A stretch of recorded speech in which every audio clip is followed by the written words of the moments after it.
Hey folks, in this video we're going to take a closer look at the massive Lewin Resources version of Optimus Prime in robot mode, so stick around and be sure to like, comment, subscribe, and share this video.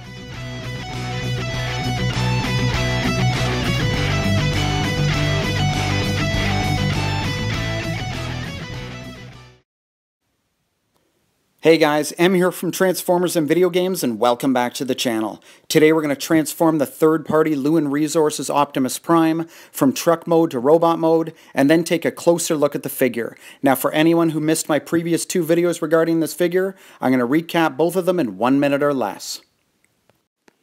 I ordered this figure from ages 3 and up in Vancouver and discussed some reasons why I decided to buy it in the first place. It arrived in less than 5 business days, and I showed how this huge 20-pound figure was packaged for shipping, and then I unboxed it on camera. I was pleased to see some very sturdy foam padding inside the box, and then we took a look at the accessories that were packed with the figure, including the Matrix of Leadership, his iconic oversized blaster, some plastic bits and pieces needed for installation of the LED lights, and I also discussed an unfortunate quality control issue with the metal smokestacks. We looked at a number of features on the figure in alt mode, including the movable windshield wipers and chrome side mirrors, of course the rubber tires, and then I took a few measurements including the length, width, height of the figure in alt mode, and then last but not least, we did a couple of fun size comparisons.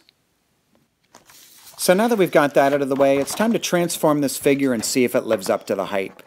Now, Lewin Resources have included this instruction sheet with the figure. I think at this point in time, most of us are pretty comfortable with the transformation, albeit for a smaller version of Optimus Prime.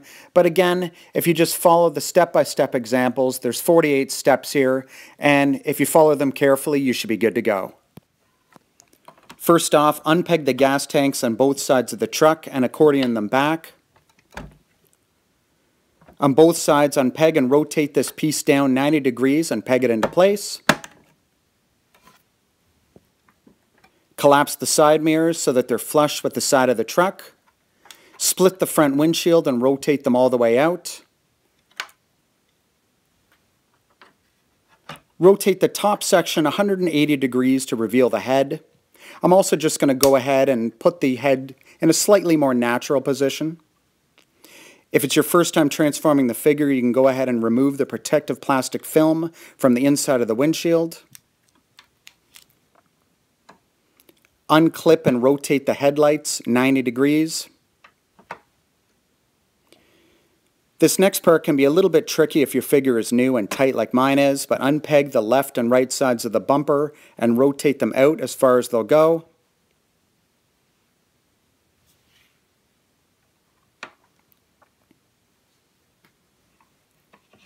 Unpeg and rotate both sides of the truck down 90 degrees. Then you can carefully start to rotate the arm sections outwards.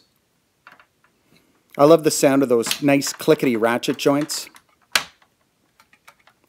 Extend and loosen up the shoulder section a little bit so that you can flip it around as well. Then you can pull the arm section down by the elbow to reveal the rest of the upper arm.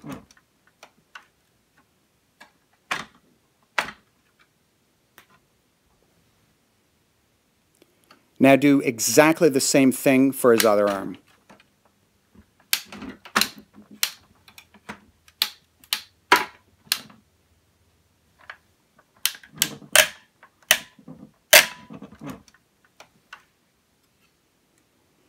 Rotate the bumper and front grille section 90 degrees upwards.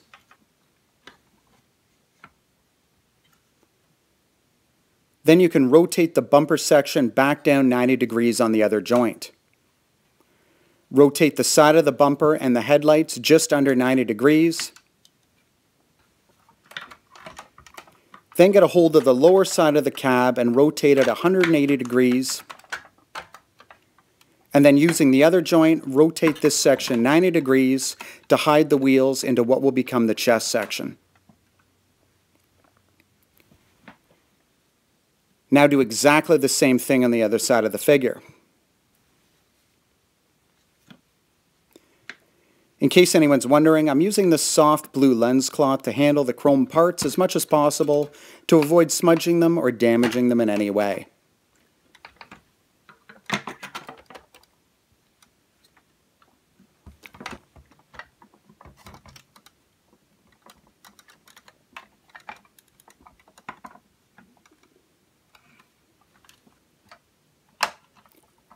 For now, you can close the front section of the chest just to get it out of the way. Collapse the piece under his elbow so that it sits flush against his arm. Open the panel under his forearm so that you can rotate his fist out. Then put the panel back in place to close the gap under his arm. Then rotate the fist 90 degrees.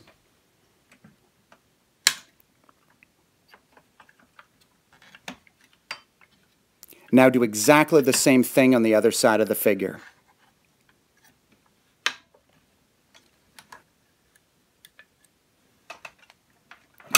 Now you can go ahead and rotate the lower half of the body 180 degrees at the waist to turn the legs around the right way. Then you can split both feet.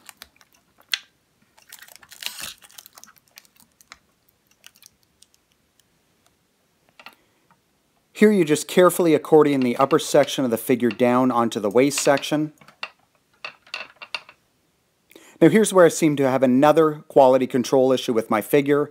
On the inside of the chest panels you've got two holes that are supposed to connect with two pegs on his body. Now for the life of me I can't seem to get these to line up.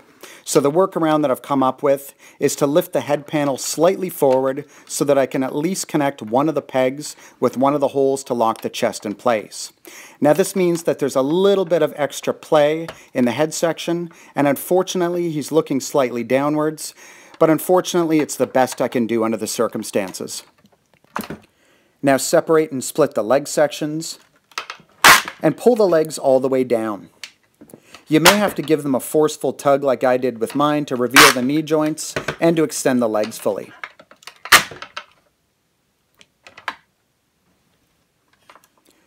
Go ahead and separate the legs a little bit further and flip the leg panels all the way around to reveal the front section of his legs.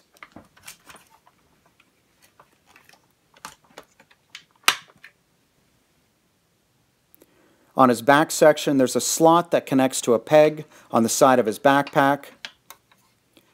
Go ahead and peg them in on both sides to securely connect them to the sides of the figure.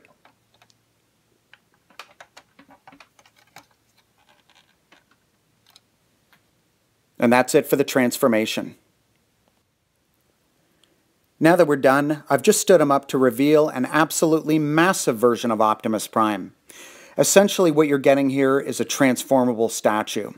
Now before anyone asks, I'm not attaching the smokestacks to my figure just yet until I receive a replacement smokestack for the one that arrived broken.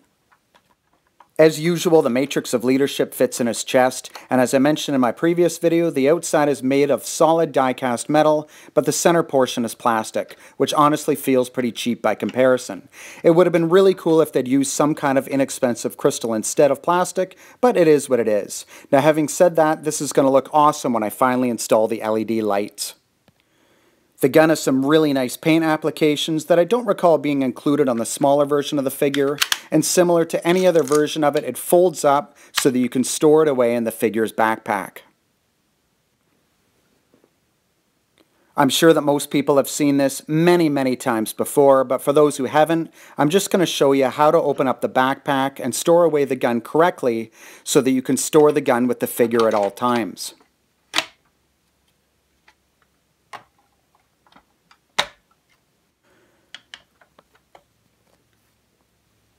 I think that most people will want to display him in robot mode with the gun in his hand, so in order to transform the gun back, you just push this release button on the back, and that's all there is to it. The figure's hands are really nicely articulated. His thumb has 2 points of articulation, with the bottom knuckle being a ball joint, and each finger has 3 points of articulation, again with the bottom knuckle being a ball joint. This allows for some really nice poses. Here he is pointing his index finger.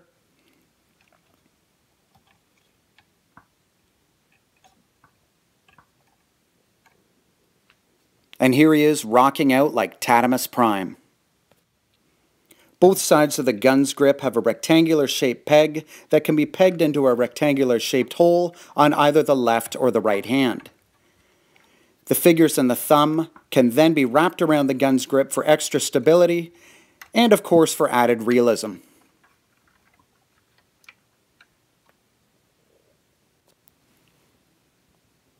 The joints on this figure are excellent and plentiful. He has a light ratchet joint on his neck that gives his head a really nice range of motion.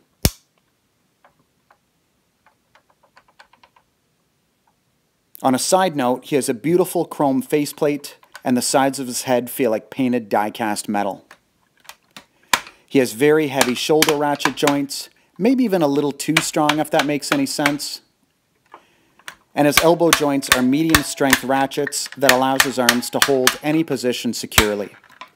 His knees have super heavy ratchet joints that provide excellent stability, which is essential given the weight of this figure, and his waist will also rotate a full 360 degrees on a heavy ratchet. The chrome parts are beautiful, but I really love the amber plastic accent on the figure's waist and on his forearms.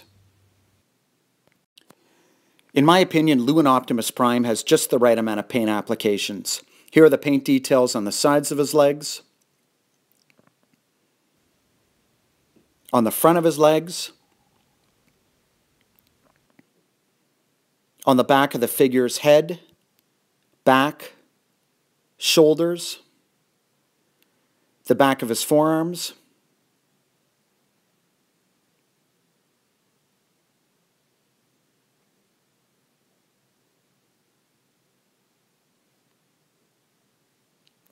and on his lower back. Here are the paint applications on the back of the figure's legs,